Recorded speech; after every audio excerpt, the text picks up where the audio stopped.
Hi, I'm Matt Locke, and today I'd like to talk about 5 breakthrough insights that can liberate your leadership and move your career forward faster. The first is taking responsibility for your own learning. We grow up in a school system and an education system that comes to us.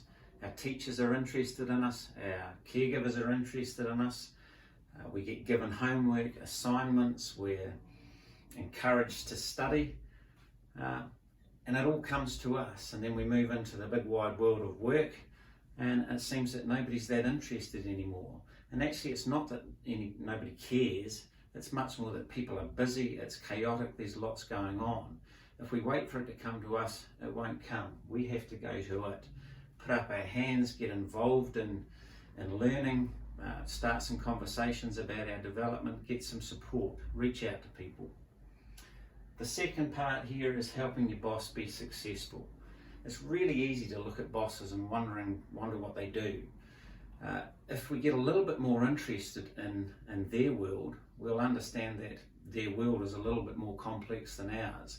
They have more relationships going on, more problems to solve, more things to connect, more things to grapple with.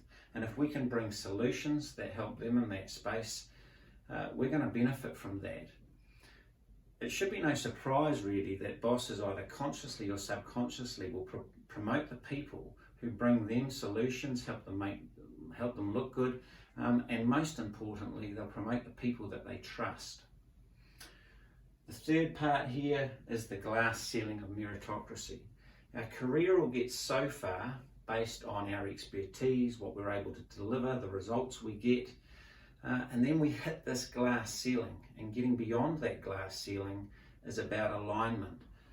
It's about whose agenda we're joining. And actually we need to have a big picture here, because this is about ourselves, it's about our team, it's about our organisation, and figuring out where we stand within all of that. So it's at this level that things become about influencing, alignment, politics, and that's not always comfortable for people.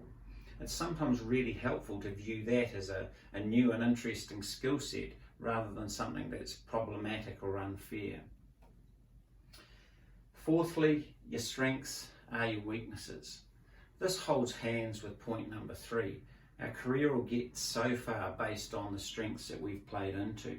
But each of those strengths, or a mix of them, will imply that there's other stuff missing, because nobody's good at everything. If we have a strength, it'll imply weaknesses. Getting really curious about what your weaknesses are and how you can develop them to become a more rounded leader will also help your career.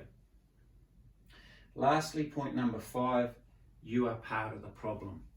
We are all part of the problem. If you've been on the planet more than a couple of decades, you start to realise that your biggest problem is yourself. How do you get you out of the way of you? Mature, confident leaders understand this well. They know they're part of the problem and they get curious about it.